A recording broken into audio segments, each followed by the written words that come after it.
मैं माननीय गृह मंत्री जी का बयान लोकसभा में सुन रहा था। उन्होंने कहा कि नेहरू जी ने, पंडित नेहरू ने यह बात रखी थी कि दिल्ली को पूर्ण राज्य का दर्जा नहीं मिलना चाहिए। मैं माननीय गृह मंत्री जी से कहना चाहता हूं, नेहरूवादी मत बनिए, अडवाणीवादी बनिए, वाजपेयीवादी बनिए और दिल्ली को पूर्ण राज्य का दर्जा देने का आज आपके पास ऐतिहासिक मौका है। दिल्ली को पूर्ण राज्य का दर्जा दीजिए। सर, इस बिल को लाने का असल कारण क्या है? यह बिल क्यों लाया गया है? पिछले 25 साल में दिल्ली में 6 बार विधानसभा के चुनाव हुए। 6 के 6 चुनाव भारतीय जनता पार्टी बुरी तरीके से हारी। यहां तक कि 2015 और 20 में आजाद भारत के इतिहास की सबसे बड़े जनादेश की सरकार अरविंद केजरीवाल ने दिल्ली में बनाई।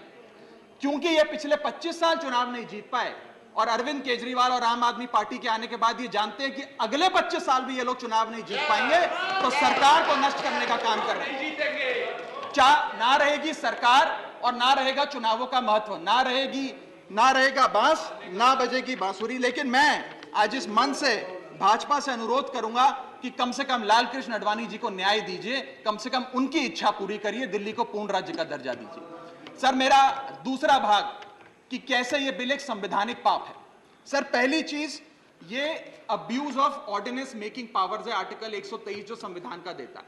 संविधान ये कहता है, और वाईवी चंद्रचूड़ साहब का AK Roy versus union of India एक बड़ा महत्वपूर्ण लैंडमार्क जजमेंट है, जिसने कहा कि ऑर्डिनेंसेस सिर्फ आपातकालीन और विषम परिस्थितियों में लाए जाएंगे। ऐसी कौन सी आपातकालीन और विषम परिस्थितियां आ गई कि आपको सुप्रीम कोर्ट के फैसले को 8 दिन के भीतर बदलना पड़ गया? दूसरा सर देखिए सर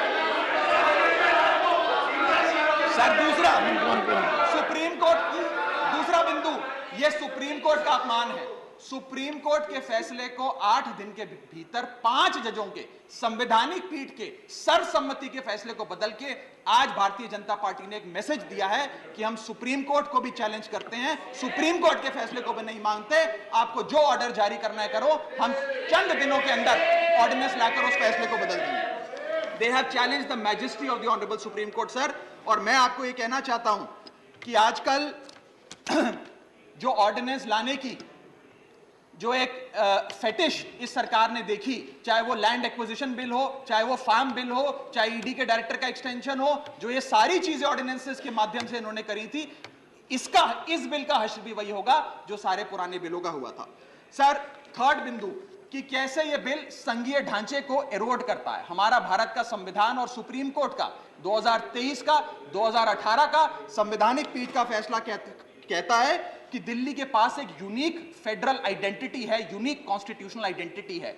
और भारत का संविधान जो हमें संघीय ढांचा देता है, जो शक्तियां देता है, उन शक्तियों को एनक्रोच करने का काम यह सरकार करती है। हमसे अफसरशाही और तमाम शक्तियां छीन